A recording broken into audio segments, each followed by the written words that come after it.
በጣም ጎበዝ ነኝ አውቀዋለሁ ስለራሴም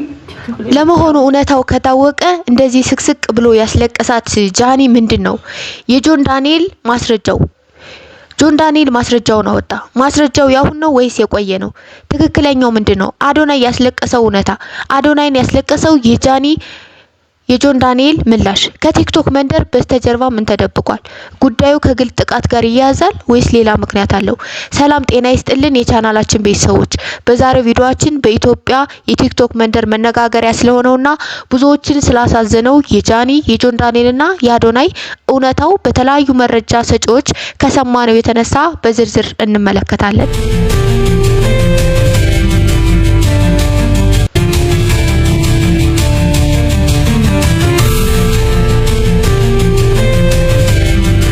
ጆን ዳንኤል አዶናይ ጃኒ ምን ገጠማቸው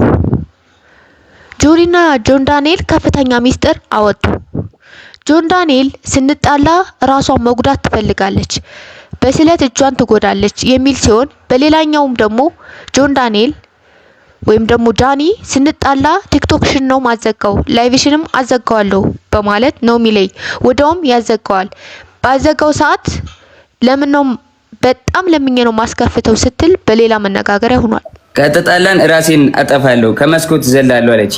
ከዛ ጎንደር እንግዲህ ከፍቅረኛዋ ጋር ሆና ያወራችኝ እሱ ሳሎን ነው እሷ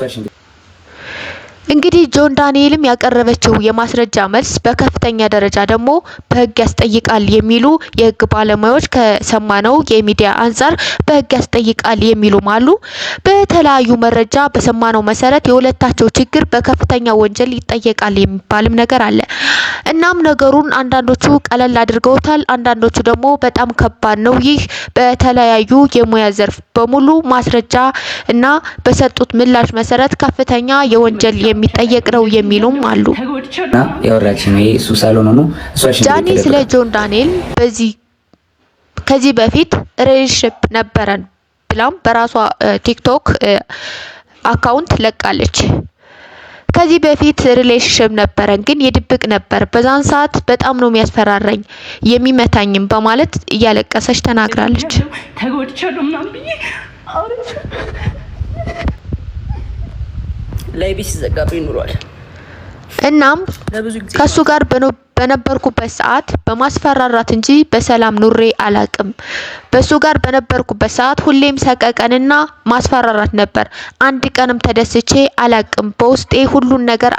ደብቄ ነው ያለሁት በማንም በምንም በሶሻል ሚዲያም አንድም ነገር ተናግሬ አላቅም በማለት እንግዲህ በራሷ ቪዲዮ ፖስት አድርጋለች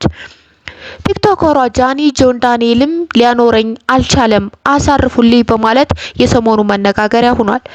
አለ የምትለው ማስረጃ ሁሉ በአደባባይ ለቀዋለች በምላሹም ጆን ዳንኤል አለ የሚለውን የስልክ ቅጂ ይዞ መጥቷል ኮፕሊንግ አድርጉት ጎንደር እንግዲህ ከፍቅረኛዋ ጋር ሆና ያወራችኝ እሱ ሳሎን ነው እሷ ሽንት ቤት ተደብቃ ጃኒና አዶናይ ለጥምቀት ጎንደር በሄዱ ሰዓት በምሽት ጃኒ ለጆን ዳንኤል ደውላ ምን አለችው አዶናይን የዋሹት ሚስጥር ይፋው ወጣ በአሁኑ ሰዓት ሁሉም ለአዶናይ እያዘኑ ይገኛሉ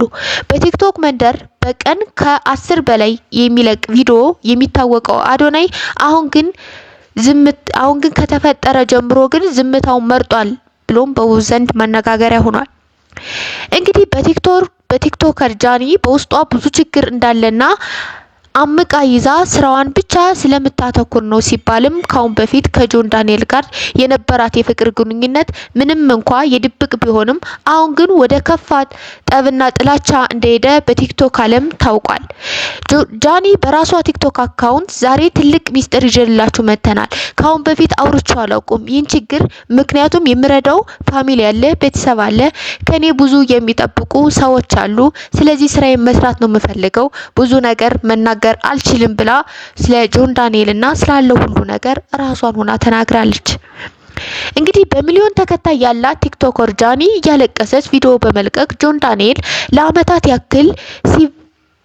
ሲደበድበኝና ሲያሰቃየ ነበር በማለት ቪዲዮ በለቀቀችው የብዙ ህዝብ ጥያቄ ሆኗል እቺ ልጅ በላይ ነበር ደስታዋን እንጂ ውስጧ ሀዘን አለ ብለው ብዙዎች አነጋጋሪ ሆኗል የቀን ጨለማ ዘመኔን እምባዬን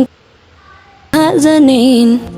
ከወደኩበት በምላሹም ጆን ዳንኤል የቀረበለትን ክስ ውድቅ በማድረግ እኔ በጭራሽ አልመታዋትም፣ እንኳን ሴት ልጅ ወይም ደግሞ ወንድ ልጅ እንደዚህ አይነት አልመታም፣ እንኳን ሴት ልጅ ወንድ ልጅም በዚህ መልኩ አልመታም በማለት በአንድ ልጁና በቤተሰቦቹ ምሏል። እናትና አባቶቼ ከዚህ የሉም፣ 2 እህቶች አሉ፣ በእነሱ እምላለው እኔ እንደዚህ አላደረኳትም በማለት ላይ በገባበት ሰዓትም በመሐላ አስደግፎ ተናግሯል። አይደለም ሴት ልጅ ወንድ ልጅ እንደዛ አላደረግም። ይህ ጉዳይ ከሁለታቸው አልፎ በሌላ ዘንድ በሁለት ተካክፎ መከራከሪያ ሆኗል። ጆን ዳንኤልም ምንም አልመታዋትም ሲል ባላት ሰዓትም ራሷን በሰለት ልትጎዳ እንደነበርም ጆን ዳንኤልም ተናግሯል። በዚህ ጊዜ ራሷ እንጂ እኔ ሴት ልጅ እንደዛ ላደርግ አልችልም በማለት ገልጿል። በዚህም ሁኔታ የጃኒና የቀነኒ ህይወት ይመሳሰላል የሚባልም አንዳንድ ማስረጃዎች አሉ። በሁለታቸው ፎቶዎች የሚያሳዩት መልእክት ተመሳሳይ ነው ይባላል። እንግዲህ ጆን ዳንኤል ሰው ስላለቀሰ ስላዘነ ተጎድቷል ማለት አይደለም ሲልም በራሱ ተናግሯል። እኔ ምንም አላጠፋውም፣ እንደውም ትዳሯንና ራሷን እንዳልበጠብጥ እያልኩኝ የራሴ ህይወት አለኝ፣ ልጅ አለኝ፣ ያንን ህይወት በሰላም መኖር አለብኝ ብዬ ነው ማምነው። ግን ደግሞ መኪና ስትገዛም 1 ሚሊዮን ብር ሰጥቻታለሁ፣ ይሄን ነገር ሁሉ አግዣታለሁ፣ ይሄን ሚስጥር ግን አውጥቼ አላቅም በማለት እንግዲህ ተናግሯል። ስለዚህ ምንም አላልጠፋዋትም፣ ጎንደር ሄዳ ራሷ ደውላ ነው ያወራችኝ፣ እንደዛ ትዳሬን መበጥበጥ አልፈልግም ሲል እስካሁን በዚህ መልክ ትሄዳለች አላልኩም፣ እኔ ከዚህም በኋላ ብዙ ሚስጥርን ይዤ ዝም ነው ያልኩት በማለት ተናግሯል። ጎንደር በሆነ ሰዓትም ጆን ዳንኤል ጎንደር በሄደች ሰዓት ከአዶናይ ጋር ራሷ ደውላ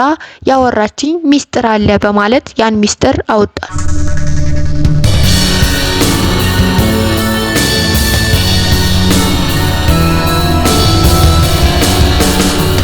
ጆን ዳንኤል ባቀረበው መሰረት አዶናይም እንግዲህ በብዙዎች ዘንድ እያለቀሰ ይገኛል። በሌላ በኩል ደግሞ ጃኒን እያጽናና ታይዞሽ የሚል ቪዲዮም ሰርቷል። እንግዲህ